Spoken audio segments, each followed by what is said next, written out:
Honorable Alice, welcome once again. We are going to have an interactive session with you.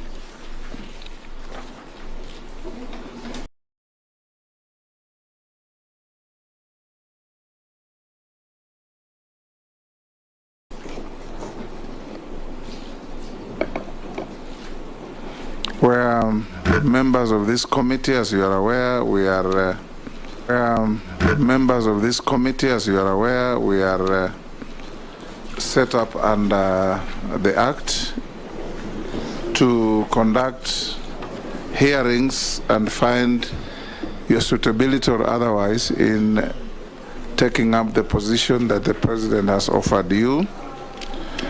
We are chaired by the Speaker, yours truly here, Moses Wetangula, and I'll invite members of the committee to introduce themselves for purposes of Hansard. I know that your colleagues, you know them, but the Hansard requirement needs that they introduce themselves, starting with the Deputy Speaker.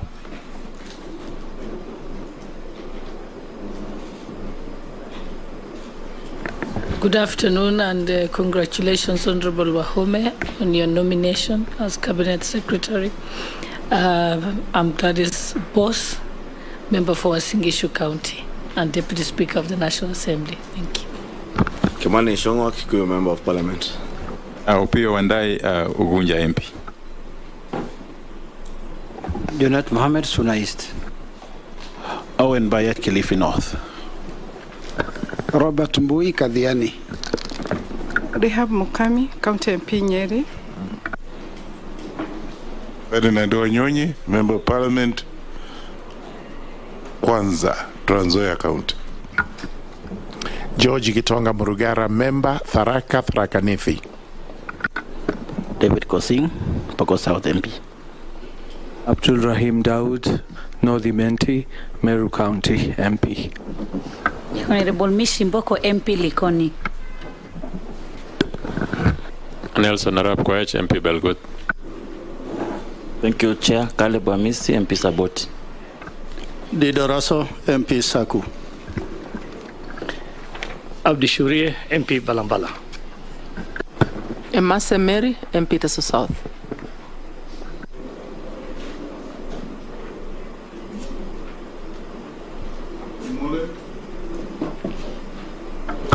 Stephen Mule, MP Matungulu.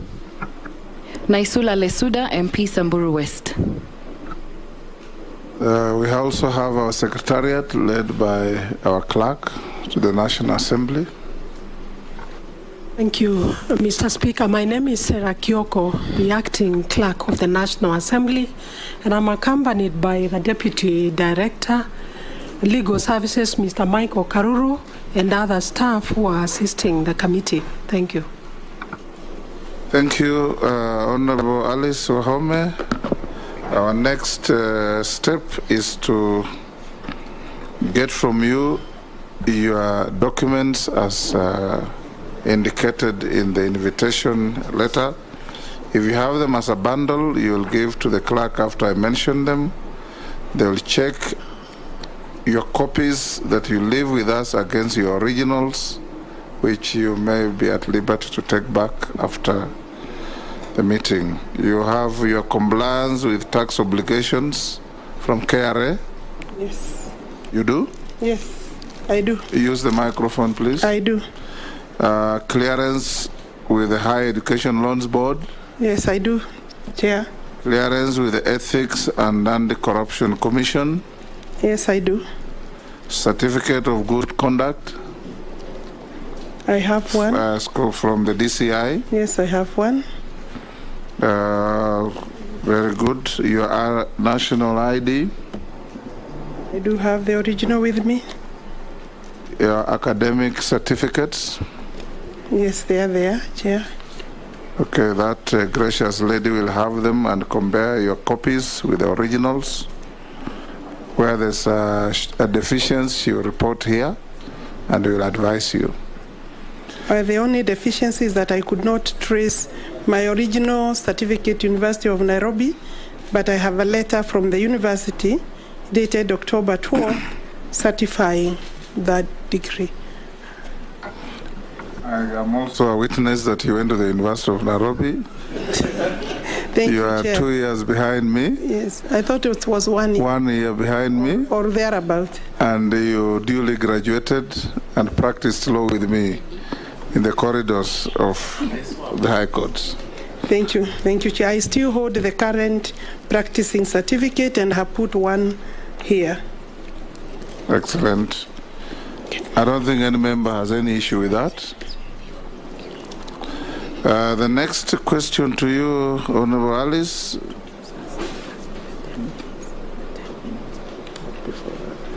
Are you a dual citizen of any country apart from being a Kenyan citizen? I'm a Kenyan citizen, no other citizenship. We will give you 10 minutes to introduce yourself. Who is Alice Wahome? What are you? What do you want from this committee? Under 10 minutes, the better. Yes. Thereafter, I'll ask you one or two other questions. Then we'll open it to the plenary. Thank you, Chair. Mr. Speaker, sir. I am still a member of Parliament as I appear before this committee, so I recognize you, Mr. Speaker, and the Deputy Speaker, the honorable members of the committee. My full names are Alice Modhoni Wahome. I am a daughter of a peasant, small-scale coffee farmer. My father died at age 100 years, and I hope I can reach that age, Mr. Speaker. Chairman, to this committee, I was born in a village called Muruka. I went to primary school just next door my home, which was a kilometer away, Karumu Primary School, with other boys and girls in the village. I walked to school. I came back to school, went without lunch when there was no lunch, and I finished my primary school there. And I joined Siakago Girls for my O-levels. We did O-levels, Form 1 to Form 4. I finished in 1974, and then joined, I finished in 1977, and joined A-levels for 2 years, Bishop Gatimu Girls. It is from there, Gadu Girls, that I was called to Nairobi University as a law student. And I did my 3 years. After 3 years at Nairobi University, I graduated with a Bachelor of Laws degree, and then I joined law school for 1 year at Tudor Jackson, and thereafter, my first job was a state counsel at the office of the Attorney General, where I practiced for about 2 years. I left and joined Makecha and Company, the late Makecha and Company. From there, Mr. Chairman, I set up AM Wahome and Company Advocates. After finishing, I think I did work for until 2014, when I was joined by my daughter, who is a lawyer, as a partner, and I believe she's in this room, so that we formed Wahome and Akendi, where if I am approved by this committee, I'll be resigning. I have held my practicing certificate from 1985 to date. It's still valid for practice, but I'm acutely aware that if I'm approved, I will not be able to practice. It is I would like to say something about my young age. I have worked like any other village girl. I have milked. I know how to milk. I know how to cut grass. I have cooked for my brothers, as was expected, even though some of them were older than me. I didn't understand why, but I know I did those jobs. I have followed my mother to the garden, to the shamba. up and down, and she was one of my driving forces or factors because she was a hard worker. My father was a polygamous man. We are 48 siblings in my home, and very hard-working man. Something I don't wish most men or many men to do, but and especially with the current economic times, I know that it is really a situation that I looked forward to actually making an improvement in my life. In terms of my upbringing, I could say within the village, I was one of the few privileged girls because my mother was very keen to ensure that I go to school. My father educated all of us through his coffee farm, about 9 acres of coffee. I was determined from that age to make a difference as a girl. I looked forward to leaving the village and joining other working people. And as I sit here looking forward for approval, and I hope that I will be approved, I would want to encourage other girls from the village going to school even without shoes today, maybe no water in their homes, no running tap, no food sometimes, but that there is a hope and there is a future, and they can be able to work and reach higher heights than what is their situation. I think, Chairman, I'm saying that I would also want to let women know that there are many opportunities.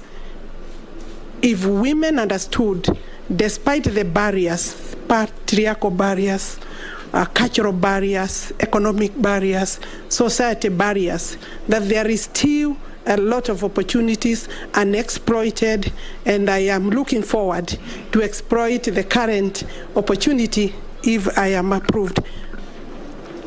Chairman, at this stage, allow me to say thank you to His Excellency the President for finding it fit. It's really one opportunity in a lifetime for a woman who has come from where I have come from. I say that because the vulnerabilities of a growing girl, the vulnerabilities are very huge. Escaping pregnancy at primary level, escaping pregnancy and other hazards that face even boys and girls to reach this University of Nairobi at that time and still today was the university is not a mean achievement, and I know that it is our pride to see more women and girls achieve even at university level. I know, Mr. Chairman, that I actually have a husband. I married while at the university. I think I was a bit too fast. And I'm grateful because the man, the father of my children, is still my husband today, which is also not a very small achievement. And especially it's a major deal to be able to live with a husband, the same man, for I think now 39 years. I still love my family. I have 4 adult children, 2 lawyers. One is almost finishing his law school. The other one is my partner. I have a doctor in the family, and I have a media personality in the family. Of course, they are all adults with their own families. Maybe that is sufficient to say, but I also want to let the girls in Chicago girls know that at the period, at the time I went to school in Chicago girls, in Embu, Bere, those days there was no water. We had to go to fetch water in the streams. And I know that today the life there may be different, but I hope to be able to visit them if I'm approved as the Minister for Water, to find out whether they have running water in the bathrooms, because we did not have running water. We used to fetch water in our karais, and then we would wash outside And the sisters would, of course, during darkness, we would ensure that you wake up very early because the bathrooms were also not enough. It was a hard life, but it was good. In terms of the village life, we must be able to ensure that our schools have the adequate facilities. I think maybe that is enough. I, of course, have been elected twice. The third time this particular term. Very grateful to the people of Kandara. It is also a very unique achievement for a woman in a patriarchal society to be elected as a member of parliament for 3 terms. There are mixed feelings for Kandara people. I want to confirm to them I will not be very far away, despite maybe the duties that I may get away from the constituency. But I want to assure them that I will keep in touch with them, albeit that they may have to have another member of parliament. Indeed, campaigns are very, very hot there now, even before I tender my resignation, Chairman. But I want to assure them that I'm grateful, forever grateful. I was the first woman in Murang'a County to be elected in a constituency. After me, 2 other women have been elected. We lost one, but we still hope to get another or 2 other members, and therefore that is a place and space I'm very proud to speak about. Kandara constituency is very progressive. Thank you, Alice. That is like the story of all of us. Well done. I'll ask you 1 or 2 other questions. Have you ever been dismissed from office for any conflict between personal interest and public or official interest? I have not been dismissed, Chairman. From any office? In any office or from any office. With that rich history and background, long practice and so on, what is your financial net worth? The gross is about 392 or thereabout, 392 million shillings. Mm-hmm. And what are your current and anticipated sources of income? Maybe I could say the net. The net is 218 million shillings. The others are debt, yes. My net worth is 218 million. And this is a value of properties between myself and my husband. Some of them. Those are family assets? Those, they are family assets. Mm-hmm. What are your current and anticipated sources of income? Until September, I have earned a salary from Parliament, and I have been in and off practicing a bit very, very low, low key, because of course as a member of Parliament you have very little time in your hands. I get about an allowance, fuel allowance of about 100,000 from my farm, and I also, from these properties, some of them are in my name, I get about 500,000 shillings a month. At the moment, they do not have tenants since COVID, and therefore I have no income coming from that end. I'm relying on the little 100,000 and my salary from MP, of course, yes. Great. Now I will open up to the members to ask you questions on your docket. And the structure of our engagement is robust but respectful. We encourage you, being a veteran parliamentarian, that all questions are through the chair, all answers are through the chair. Resist any attempt to engage directly with any member of the committee, because that will not be helpful. I'll now give the first opportunity to the majority leader. Thank you, Honorable Speaker. Honorable Alice, you've been very passionate, and I could tell you're very passionate on the girl child issues. Now that you mentioned Siakago girls and how you went there and there was no water, I'm sure you are also certain that many parts of Siakago today still don't have water, and so are very many other parts of Kenya. His Excellency the President, in his address to the nation, to Parliament, did indicate that there are plans by the ministry, and I know you are yet to report to the ministry, but I would really want to hear your thoughts on the question of the water purchase agreements under the PPP model. And being a lawyer, I'm certain you would be able to interrogate such agreements. But of concern to me would be the cost. Because as you have said, water is critical, water is life. And if that commodity becomes very costly, either to government or to the people, then it also becomes out of reach. What measures do you plan to institute in case you are approved to ensure these water purchase agreements don't end up in PPP arrangements that are extremely expensive, either to the exchequer or the end product being very expensive to the ordinary Kenyan who is yet to access water? Yes. One first. Doing 4 batches, one day. Yes, thank you, Chair. Honorable Wahome, some Kenyans have accused you of having a volatile temperament, in other words, of having a short fuse, that you lose your temper so quickly. Okay. Some Kenyans accuse you of that. They may be wrong or they may be right.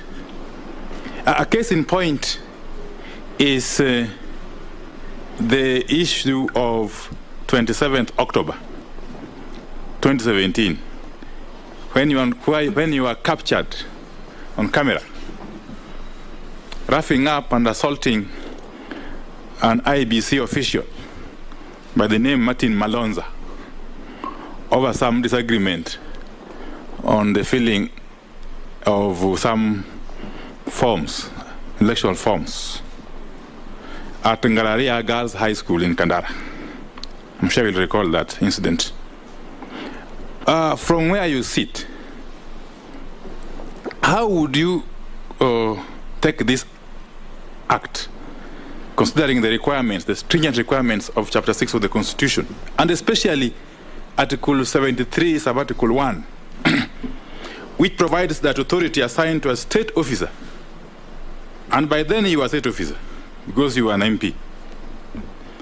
That authority assigned to a state officer is a public trust to be exercised in a manner that, among other things, demonstrates respect for the people and brings honor to the nation and dignity to the office.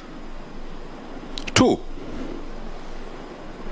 there is a matter, that is the succession course number 527 of 1981, if you may remember, where Ms. Alice Mudoni Wahome, I'm not sure if it is you, will confirm, together with other 3 advocates, were accused of misappropriating Kenya shillings 284 million,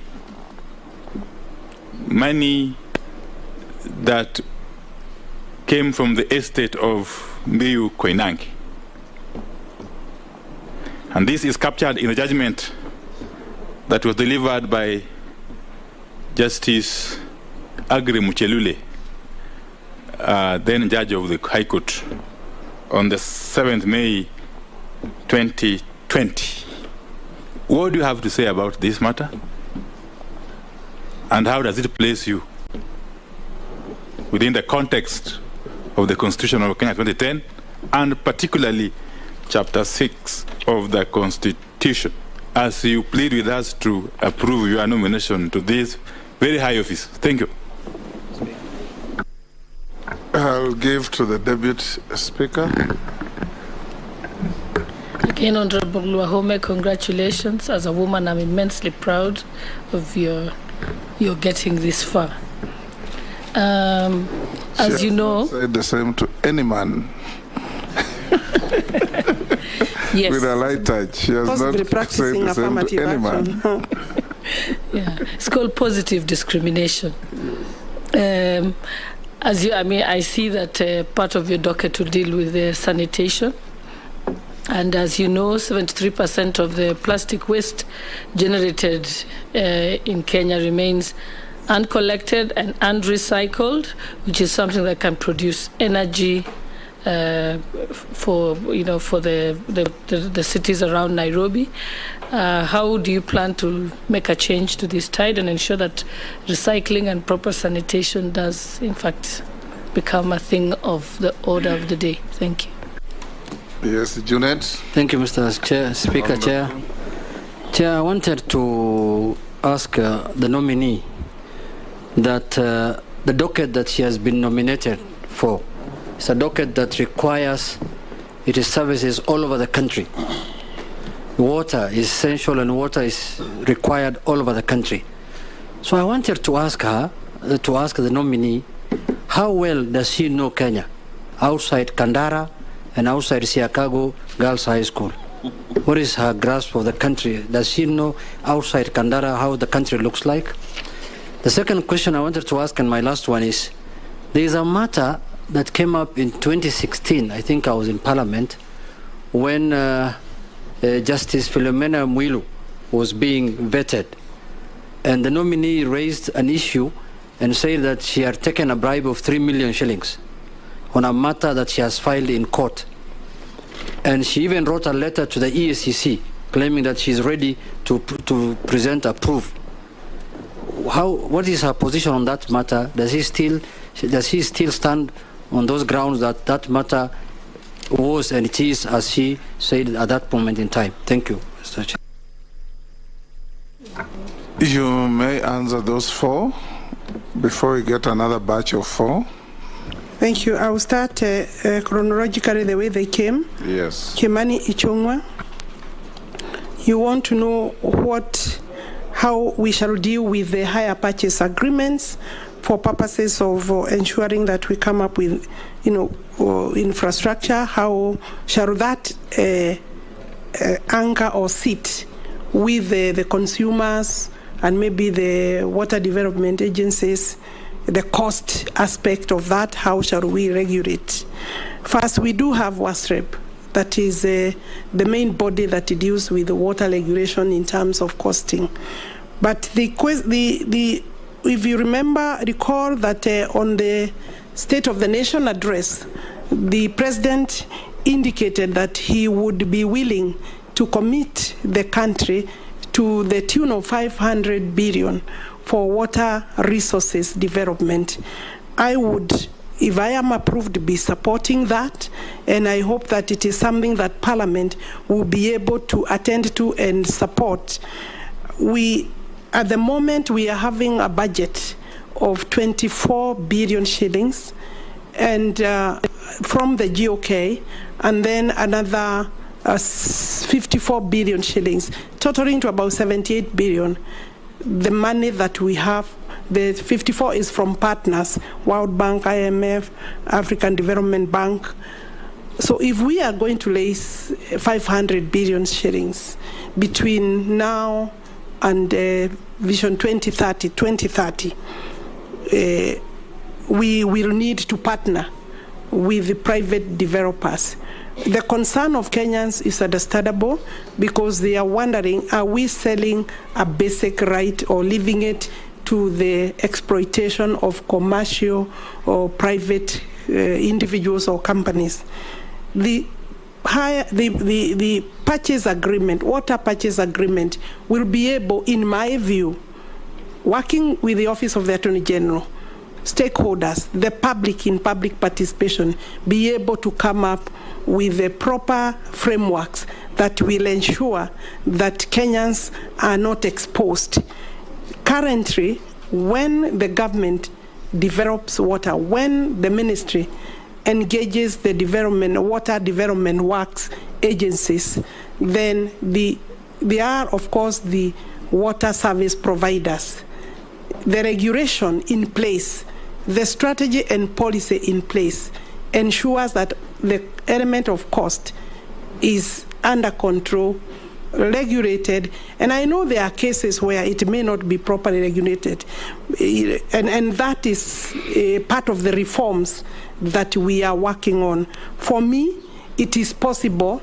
We must not see public-private partnerships as commercializing the water. We must see that as a need to develop the infrastructure, the way you would invest on a highway, on a road, and then engage the agency for purposes of then ensuring water is distributed to the consumer at a controlled and regulated space and pace. And I think I have answered that question. I'm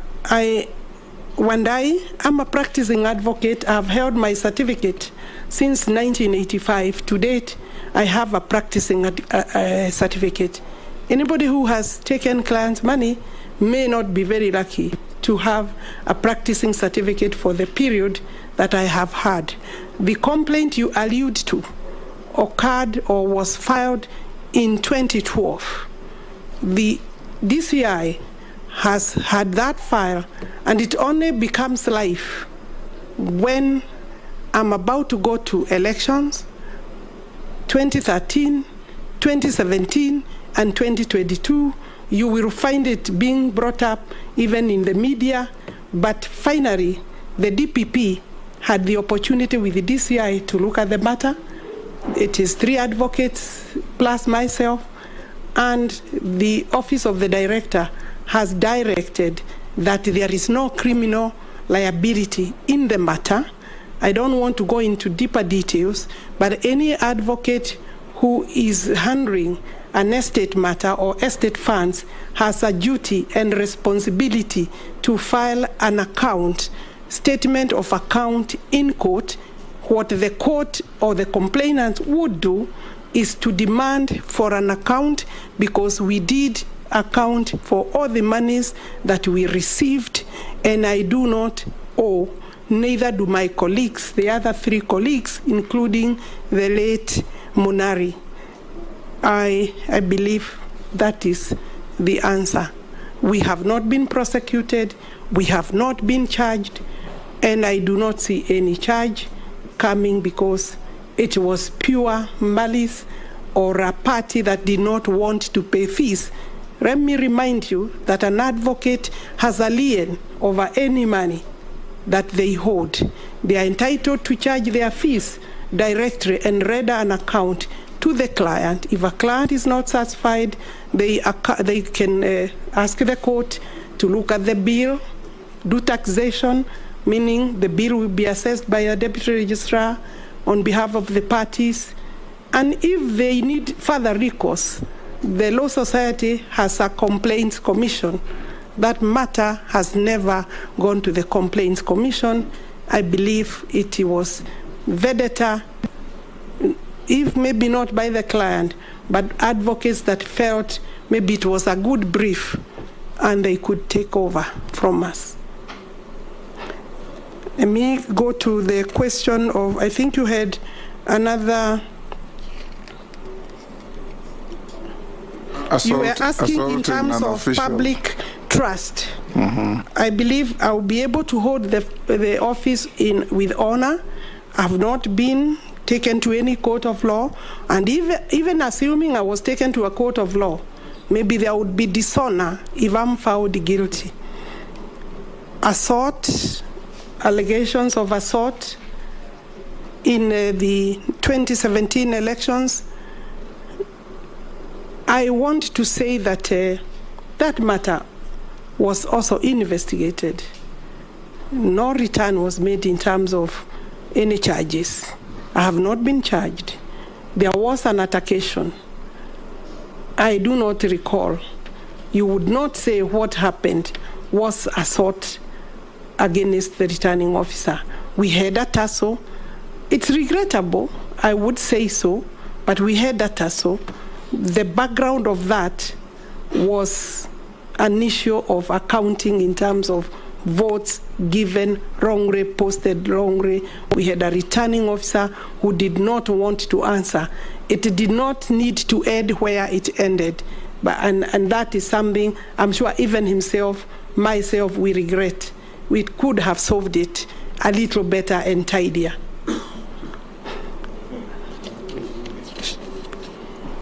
Gladys Shorey is asking me about recycling. How do we deal with sanitation?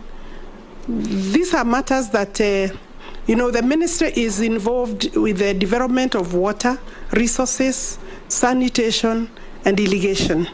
In terms of sanitation, per year, we are funding all necessary projects to the tune of only about, including donor money, about 31 billion shillings. The money is not enough to do what we would want to do. This is an area that has recently, because of the need to improve the environment, has received a lot of interest, and I believe partners will come in to assist, while the government must also commit more funding, and Parliament is a key player in that. I think it is an area that we would work for. We do have a strategy in place and policy, so what is remaining is just to implement and move forward. I am reminded that the President has said he would want to take up the cleaning of the Nairobi River in a very serious manner as soon as possible, as part of ensuring that our sanitation is sorted. Junet Mohammed, Mheshimiwa Junet Mohammed, you are asking whether, other than Kandara, I know any other part of the country.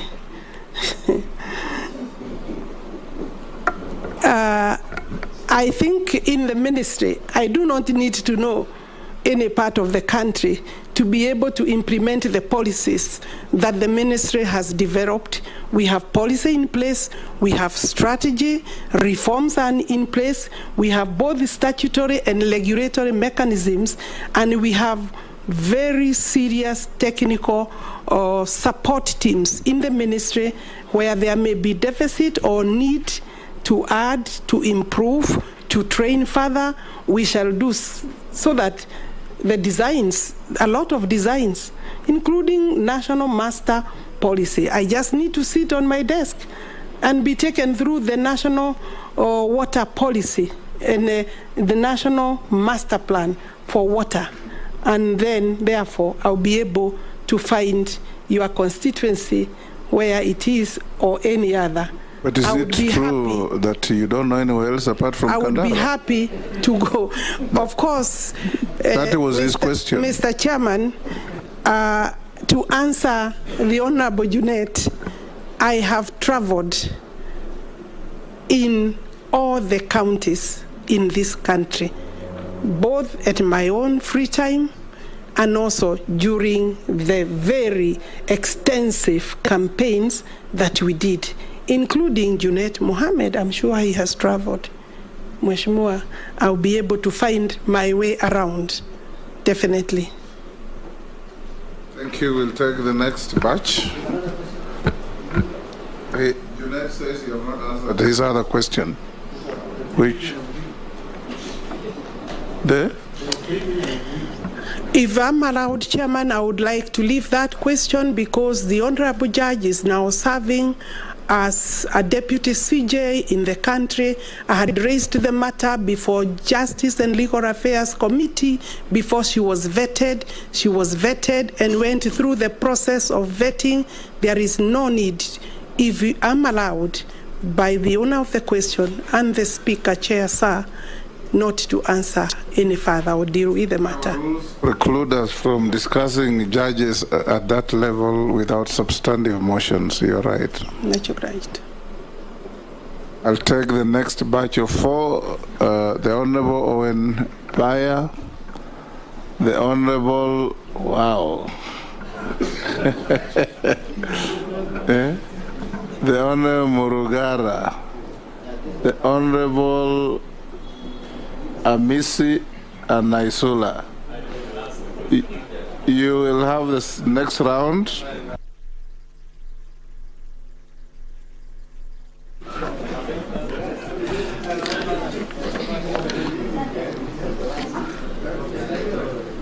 Can I start, Speaker? All right. Thank you, Honorable Speaker.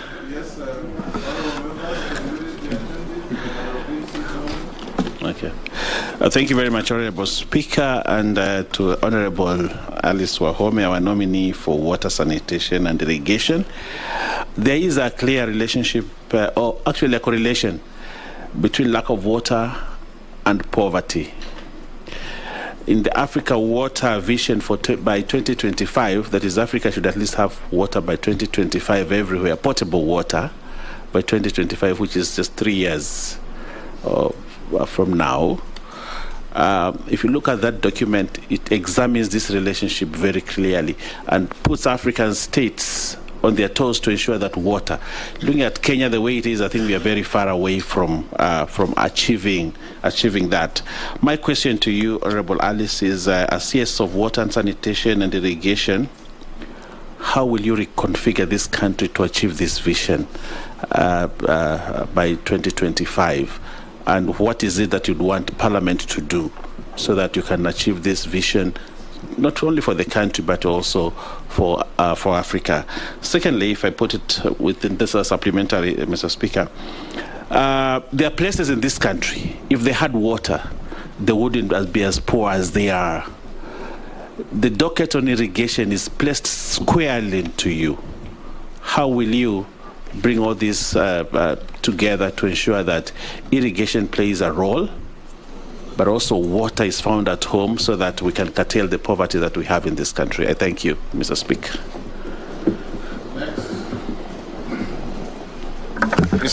Thank you, Chair. To our nominee, our constitution, we heavily borrowed from advanced democracies, US, UK, Canada, some Scandinavian countries like Sweden. But the best practices are not borrowed. We see ministers in these countries, whenever they are faced with flaws or mistake, they resign. But in the history of our country, we've seen ministers saying that some of them that may be known to you, that they rather die than resign. We get a lot of challenges during our working, especially these high-profile positions. There is a lot of pressure, and somebody accused you of being temperamental. Are we going to see a change that whenever there is a flaw to you, maybe in the course of your work, the pressure increases higher than normal, and your hand moves closer to somebody at a speed faster than lightning? Are you going to resign? As flimsy, as petty as the offense is, but are we going to see more responsible ministers this time round? Next, Morogara. Thank you, Mr. Chairman. Mr. Chairman, this is to the nominee. Water is everything. In fact, they say water is life. And especially to poor rural folks in the poor areas of the country, the arid and semi-arid areas, which include my constituency, Tharaka Nithi County, the eastern region, Ukambani, the northeastern region, and the northern parts of Kenya. We are now experiencing a drought. There is a hue and a cry in the country, not just on the part of food, but on the part of water, such that it has become a way of life that every 3-4 years there is a drought, and the cycle is repeated whereby we have no food, our livestock die, and the rivers that traverse those areas actually dry up.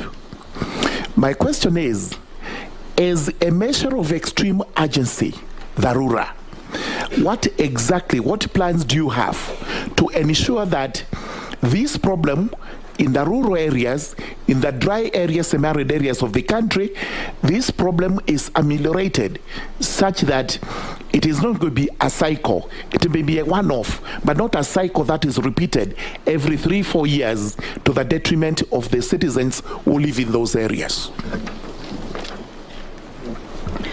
Thank you, Chair. To Honorable Alice, and I would really advise and recommend that you really visit every part of this country when you're in that docket, so that you can actually feel the whole issue of water and how some parts of this country, people are really suffering. And so I do empathize with Kenyans in various parts of the country that have not had a drop of rain for 2 years now, and there has been no water for domestic and animal use. The case of human suffering is in the increase, while loss of livelihood continue to characterize life in the arid and semi-arid areas. And this is a matter of now, urgent.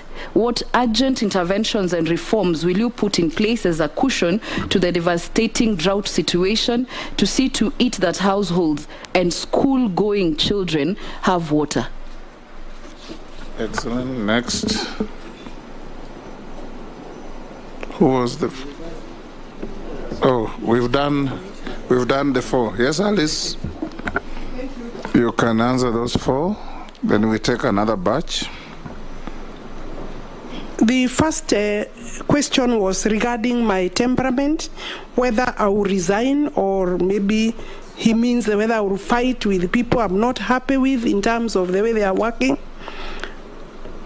I'm not exactly a young person. I have the advantage of working now maybe for the last 40 years,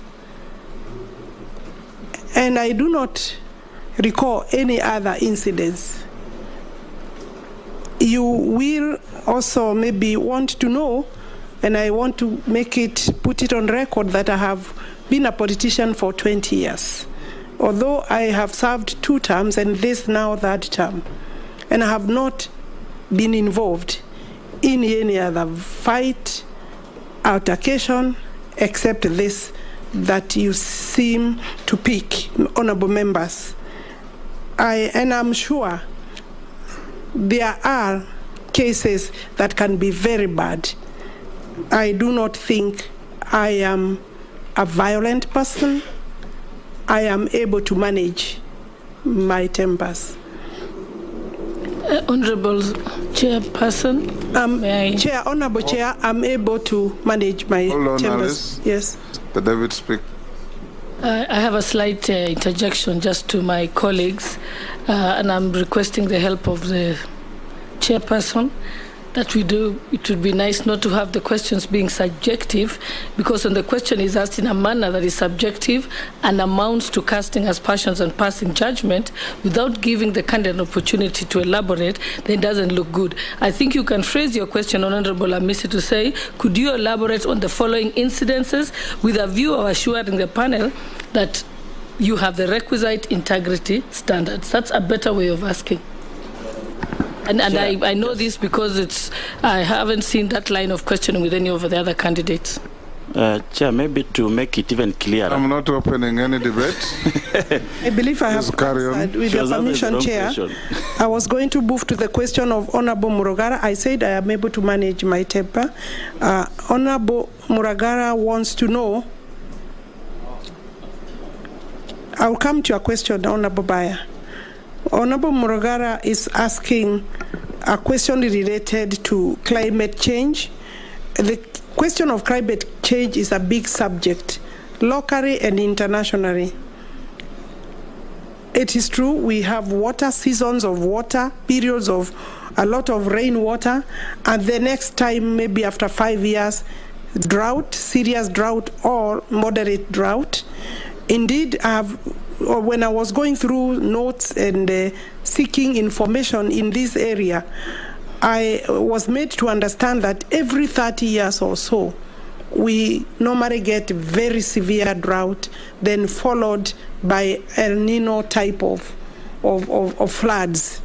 It means we have not been able to learn properly we have not put in place measures before that will deal with the water harvesting question. I have gone through the documents. We do have now Irrigation Act. We have water conservation regulations, and regulatory mechanisms are in place. There is a lot of effort and research that has been put in place on how we can conserve rainwater, including coming up with, I think they call them dry valley dams, which means they will draw water from the rains. And indeed, when you walk, for example, when you go to water from Makueni, going those two valleys there, you can see big valleys that would be able to hold a lot of water. We have seen serious devastating floods in most of the eastern provinces, regions, the counties like the ones Mheshimiwa Resuda is referring to, her county, but that water after 3 months is not there. The ministry intends to partner with Parliament, provide funding with other partners, including private partners. I will go back to that question. Dams is a big solution. Development of dams, infrastructure is a big solution to the question of water, because dams can be able to hold rainwater, water flows from floods, and I have looked and seen that we have a long list of dams that are either 50% complete. A few have run into problems because of either the contractors have run into serious financial issues, but majority of dams are kind of halfway. I'm told that we need this, the whole of this, the master plans, the research, the designs are there. I'm told what we need is money. Between now and 2030, we need to raise 1.8 trillion shillings for both water resources development and sanitation by 2030. If we did that, we will possibly deal with 3/4 of our problems. So yes, I'm sure I'll be coming to the honorable members to be able to discuss how we can partner in the area of looking for more money. Honorable Bayang is asking how, the question of hunger, poverty is related to no water, no agriculture, no growing food, no production. I agree with you. The docket of irrigation has received serious attention. I can assure you that. And I think sometimes there is a lot of politics around irrigation. If you look at the irrigation schemes that are there, and I'm sure your region is one of those. The Gurana irrigation scheme, is about 95%. 5,000 acres of irrigation is now more or less complete. Remaining another 5,000. The total is 10,000. And you remember the beginning was really visited with a lot of politics, but now it's underway to completion. So I want to think that for food security, to be able to be water secure, have food security, we need to irrigate. Again, we need to irrigate about 3.5 million acres. Currently, we have covered only about 800,000 acres, slightly less than 800,000 acres. So yes, by the time we reach 3.5 million acres, I think we shall be stable. But by 2030, the target, the question you asked me, by 2030, we are required to raise enough money to be able to irrigate about 1.2 million acres, between 1 million, 1.3 acres. That way we will be able to possibly talk about food security. Thank you. The Suda visit, I should make sure I visit the entire country. That's a good invitation. How can I resist that one? Thank you, I'll Chair. join you in that. Chair, through you. So the drought question, school-going children, you had me about... Yes, thank you. And I believe the nominee touched on the long-term interventions as she was answering Honorable Murugara. But I need immediate, urgent, now. The boreholes, the small ponds, the smaller dams, other than the mega dams, collecting rainwater, ensuring that we are able to, some areas, in fact, we even use dozer system, which is a very short-term and expensive mechanism.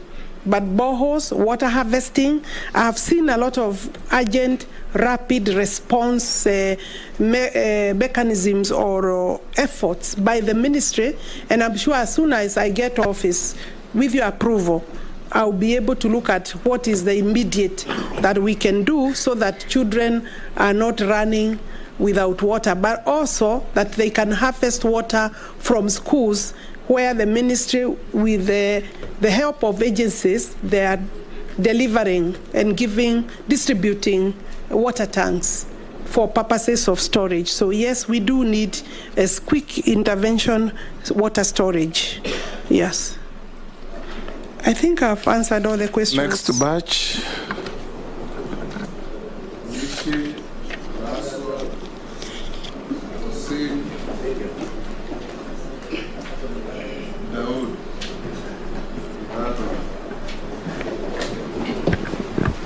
Thank you, Chair.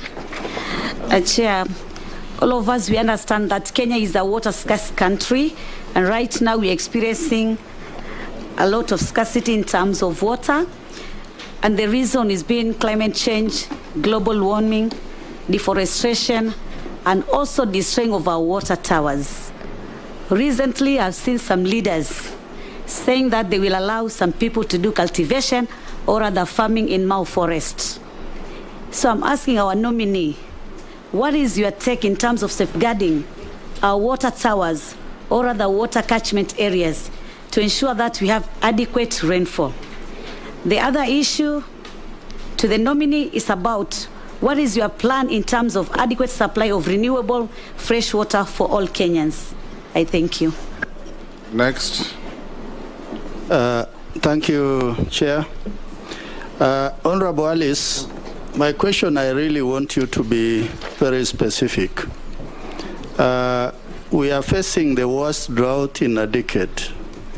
Currently, schools are being closed because there is not even water to cook food for the pupils or the students. And the rains maybe is unforeseen. The short rains might fail.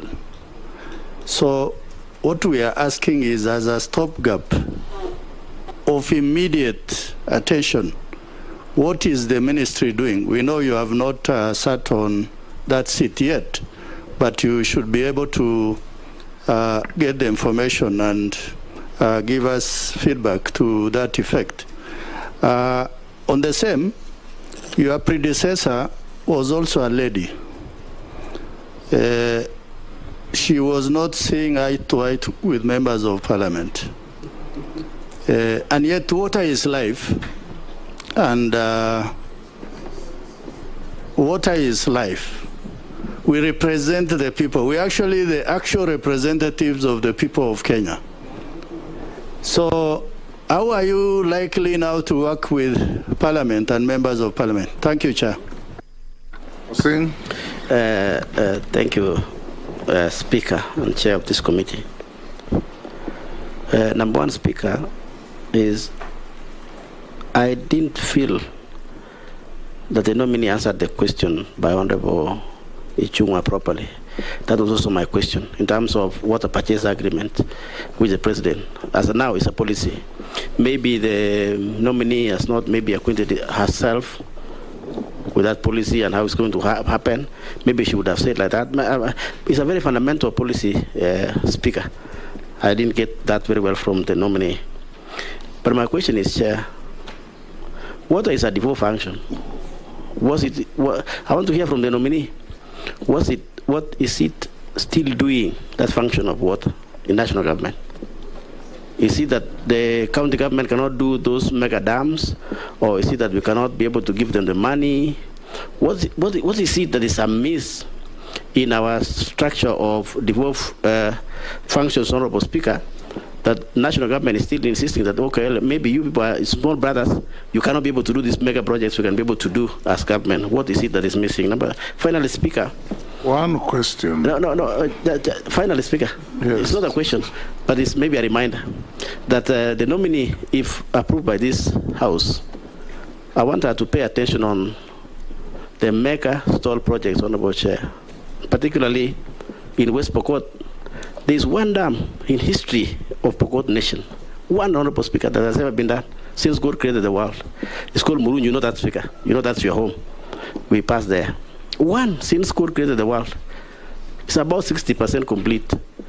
I hope the nominee, if she gets this one, takes that as number one, because that's the only one, Chair, since God created the world. There's no other dam that has been done in West Pokot. Thank you, Chair. You see, it's a reminder only. Thank you. Thank you, Chair. Mr. Speaker, I want to ask the nominee for water. We have a river which comes from Mount Kenya, going through Meru, going to Tharaka, and it is a major source of water for Mount Kenya East. And Mr. Speaker, through you, I would want to ask if the nominee goes through, because there are people who are irrigating with that water, and it's not just in Meru, in all the rivers in the country. They're doing hydroelectric plants, irrigating and everything, and people downstream cannot get the water. Mr. Speaker, I would want to ask the nominee, once she gets into office, if the House approves, what is she going to do with those areas? Because Meru is not known to be arid or semi-arid, but right now people are dying in Meru. Mr. Speaker, again, we hear about dams in each and every county. For the last 10 years, Mount Kenya East, we have talked about a dam, Kianjuri Dam, which was supposed to be done in Mount Kenya, which would go to Meru County together with the Tharaka-Nithi County. Mr. Speaker, we hear there are dams everywhere, but we are wondering, is the Tharaka-Nithi and Meru not in Kenya, that we do not get those dams? And we hear, the other day we heard in Kirinyaga 20 billion, we hear Aror and Kimwarer 50, 60 billion. Now we are wondering, where do we stand? So we would want to ask our nominee that if you are nominated to that office, you do a fair distribution of dams in all over the country and not just in a few areas. Thank you. Answer, as you do so, I don't want us to repeat ourselves.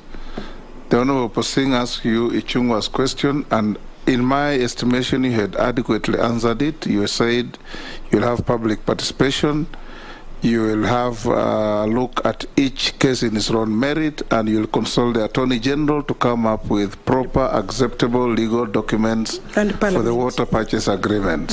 So you don't need to repeat it so that you answer other questions. You can answer him on Murunyi Dam and others. Kopsing, and maybe I could then start with that so that I finish. Thank you, Mr. Speaker, even Chairman, for helping me out on that one. Water is devolved. That is your statement. What the national government is doing is water resource development infrastructure and managing that infrastructure so that by the time the counties are given water, then they are able themselves to distribute. They still have a big role. I guess it is not possible for the national government to deliver on a delivery of water access to water to everybody without involving of the counties.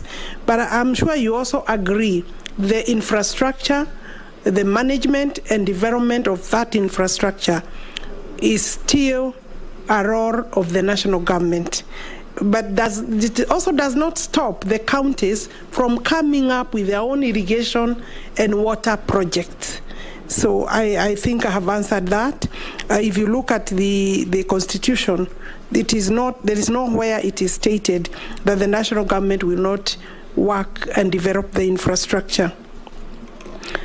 The dam you are talking about is 60%. Mheshimiwa, it's not just this particular dam that it is incomplete.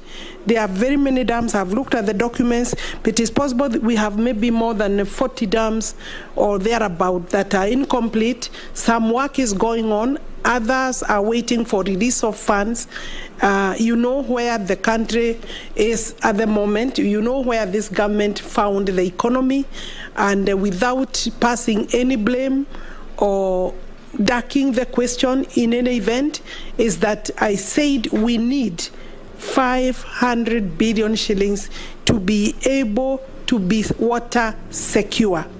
And that's why it is important that the country understands that private and public partnerships are not a way of commercializing or selling water. You know, of course, water is a fundamental human right.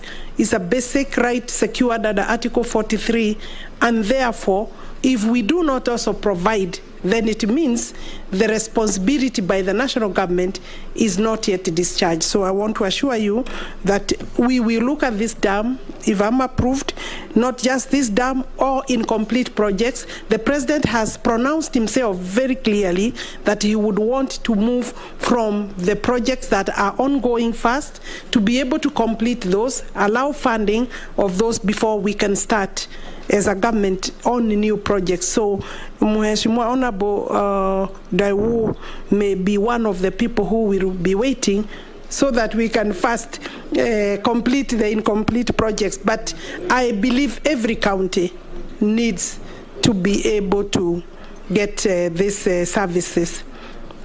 Honorable Mishi, it is true, yes, we are a water scarce country because of climate change, because of course of poor management of our water resources, the catchment areas, the water towers. Parliament, the Ministry of Environment, Ministry of Water, all partners, stakeholders need to work together to restore the water towers, the catchment areas, and it is not possible to say that the minister will do that alone, including the fact that if there are people irrigating along rivers, you did not say which river, but maybe you can pass that over to me, yes. But I think the Ministry of Environment has a bigger role in this, but also the public has even a bigger responsibility not to destroy. We must work on conservation rather than destruction, and therefore those irrigating along the rivers, I think awareness creation also by members of parliament is important. Adequate renewable waters. I suppose in terms of conservation, restoring waters, maybe water wastage, of course, desalination, all these are methods of coming up with innovative ways of having more water. And I think I have seen policy documents and strategy documents. Indeed, there is a lot of reforms in this ministry. The documents are complete. What is remaining is implementation. Honorable Raso, I will take the speaker's, the chairman's advice that I may have addressed this question, because I said there are stopgap measures like delivering storage tanks, quick boreholes, small domestic ponds, or community ponds will be able to answer some of those questions. And they are under the rapid response programs. And there are those particular programs that are funded to respond to the situation as it is. I believe, Chairman, I was told about predecessor Sisri Karaoke. How will I work or partner with members of parliament? Will I be accessible? Yes, I will be accessible. I'm a member of parliament. I believe I may have a better understanding of the demands and the pressure on members of parliament. I may not have an answer for you even when you visit, but I may be able to hear you. Thank you. We can take the last batch. Ferdinand Emase Mule. And, sorry, you are slightly behind me. Yes, in fact, let me start with you. Koech Ferdinand Emase Mule. Okay, thank you, Mr. Chairman. Mine is slightly different. The plan, there's a plan to irrigate 1 million acres of land by the Kenya Kwanza administration. And looking at the dams that were somehow midway stopped from construction, I think because of, in my view, toxic politics of that time, Kimorer, Aror, Bosto, Londiani, Korusoin, amongst the few.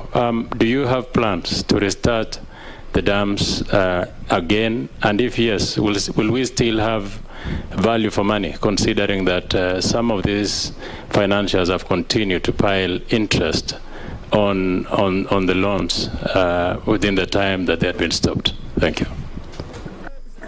Ferdinand.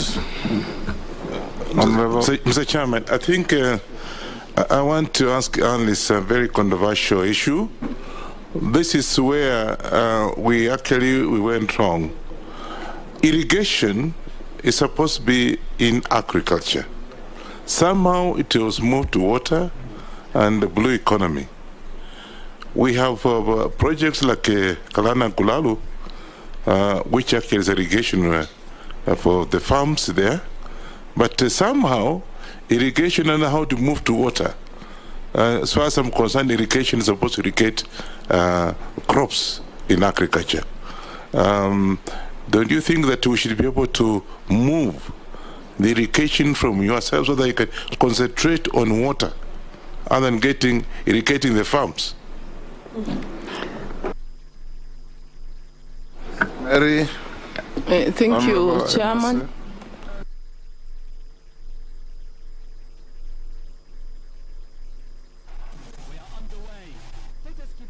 Sorry. My question is on ongoing projects. Madam Nominee, water scarcity cuts across. It affects majority of the population, not only in the arid and semi-arid, but even in wet areas like Western Kenya, Busia, where I come from. There is water, yes, but we do not have deliberate structures to harvest that water. So it's not surprising to meet school children with the jerry cans going to look for water to be able to survive in those schools. So my question is, what will be your priorities? Because government has initiated a number of water projects across the country, including Busia County. So how are you going to prioritize, noting the economic situation, the fact that we are cutting down on most of the budgets across the sectors? So what are you going to prioritize? Thank you. Thank you, Speaker. My question goes to the nominee, and I will, Speaker, encourage you, please allow us to frame the question which was asked by Honorable Ichung'wah, because I find it very important for simple reason, Mr. Speaker. We are putting about a budget of about 500 billion shillings on the PPP. And I didn't hear the nominee come out very clearly on the clear pillars. And probably for the doubt of Kenyans, what are we talking about? We are talking about 5 pillars. I can name them very quickly. The water scaling, whereby we are looking at the quality, quantity, rate, and the rate of adjustment. The sale capital, the purchase tripartite agreements, the terms of agreement, and the water usage in that particular project. Then my question comes, Mr. Speaker, as a nominee to this ministry with that fundamental huge mandate being given to her, first and foremost, we need to understand, with the current economic situation in the country, will the ordinary Kenyan be able to raise funds for the purchase agreement we are talking about. I want to give an example. In Matungulu, we have the second highest bowl in the entire country, producing 78,000 cubic liters of water per hour. What does that translate? It translates you need an investor, and the common mwananchi at the grassroots will be able to pay back the investor who has distributed the water, who has made sure that the quality of water is clean, and made sure that there is a drop of water at every homestead. Mr. Speaker, and the nominee, Alice Wahome, at the current situation of economics of scale in this country, does the common mwananchi be in position to procure some of these simple water agreement we are looking at? And I think you should be bold enough to advise the government on the best model, and if the model cannot work, will you be in a position to stand and tell the president, please, Mr. President, you promised the hustlers water, give them water without metering? Thank you. Yes, Alice. We could start from that question from Honorable Mule. I think I would encourage members that we don't operate from fears.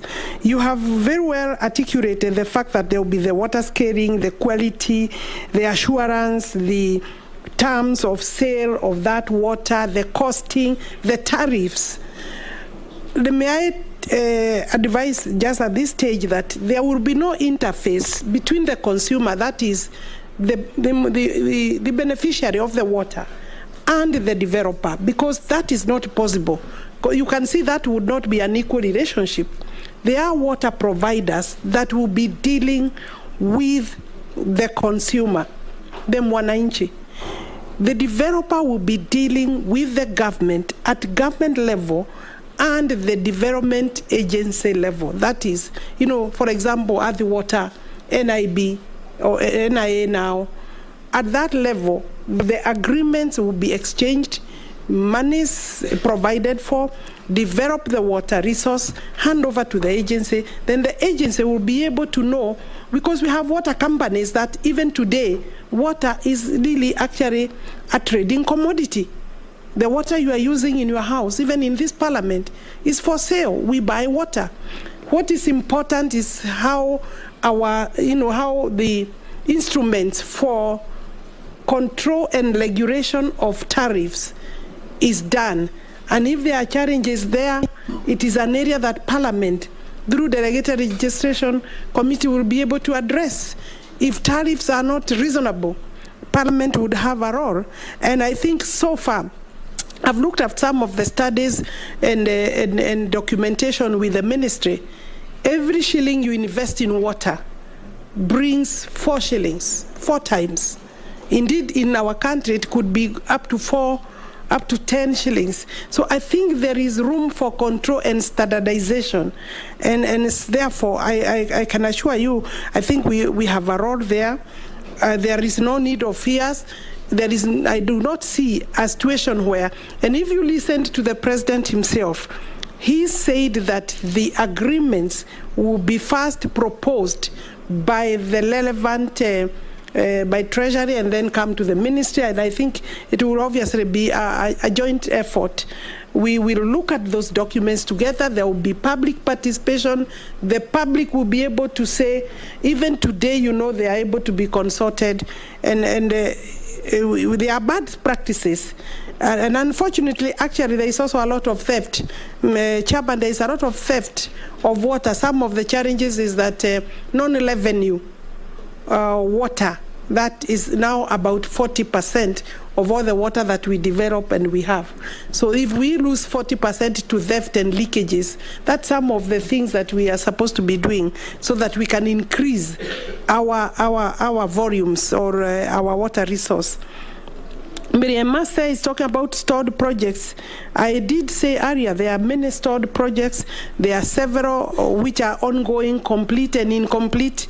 And the ministry is working hard. I have looked at their portfolio, and I think they are working hard.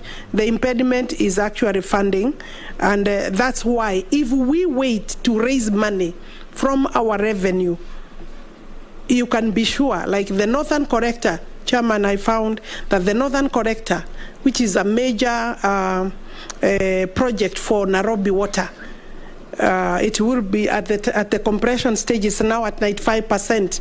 It's supposed to give Nairobi 140 cubic meters of water. That project was supposed to have been completed in year 2000. We are developing it now. We are completing it now. What does that tell you? Already the population has gone up, and therefore we are still lagging behind. And that is the same story for the entire country. We are behind maybe by 20 years. So let's work together to deal with the problem. Do I plan 1 million acres from Nelson Koech? Will we revive some of the dams that possibly stored because of toxic politics? Some of the dams are actually in the Ministry of East Africa and Regional Development, like the Kimarwa is in that ministry. I know there could be some need for collaboration with that ministry, and I believe all cases will be evaluated. The dams that are stored, the ones that are having cases in court, all these issues are our problems. We will have to deal with them because we also don't want idle money or waste of money. And if politics messed up a project and now we are in court, possibly because of the delay, failure to meet the contractual or terms of agreement, then we need to review our situation and see whether we are able to pick our pieces and move forward, because we have to have water. I think I have done justice. Deliberate efforts of harvesting water. Miriam Massa, I believe I have tackled that question. If you could agree that we move. Mr. Chairman, I believe I have Alice, I'll tackled. also ask you a question. Now, in areas that are not water scarce, like the Western region, parts of Central, and so on and so forth, the water is available, but there's a serious problem with one of your portfolios, and that is sanitation. There is a lot of drilling of public boreholes or springs. Many families in those areas use pit latrines. The manner in which they are constructed and maintained does not control seepage of waste into the water aquifers. And this ends up creating serious problems with people's health. What are you going to do as minister responsible for national sanitation to ensure that there is control of the use of pit latrines so that they do not affect underground water? Because the pit latrine goes down 20, 30 feet. In some areas, you hit the aquifer at 35 feet. It means you are hitting the same level. So contamination from the pit latrines is flowing through the aquifers, and the water that we get thinking is clean water is in fact not clean water. What is going to be your game plan in ensuring that sanitation is available to prevent preventable waterborne diseases? Chairman, that question is tough, but a very key question. I will say that I will need to apply my mind beyond today on that particular question. And it is true, of course, all our rural areas, majority use, maybe 90% are using pit latrines, and it is possible that the water levels the aquifers, an area that we intend to use to develop to increase our water resource. are likely to be affected. But the new policy for the ministry is that wherever we are developing water resources, we are also accompanying that as much as possible with the sewerage system aspect. Indeed, as we speak, there are about 28 sewage systems that are under construction, and not projects in town. 28 towns are currently having sewerage systems going on. The World Bank is very interested in funding those particular projects, and I guess that the policy may be speaking deeper into this particular question, and possibly when Parliament next time calls me, I will have maybe possibly a more detailed answer. But yes, we need to either create awareness or come up with standards of how much deep you can go in terms of digging the toilets. But I think we need a scientific solution to that problem. Thank you. Honourable members, yes. Speaker, if you invite me, just to tell Honourable Alice that she has actually answered your question, and maybe the challenge is to her, if she gets approved, to put more investment in sewerage systems, because that really is a challenge of the problem the Speaker was speaking about. Thank you. Thank you. Honourable members, I think we can come to the end with the Honourable Alice. Well done, Alice, and we wish you well. I now give you 3 minutes to tell us your wish with this committee.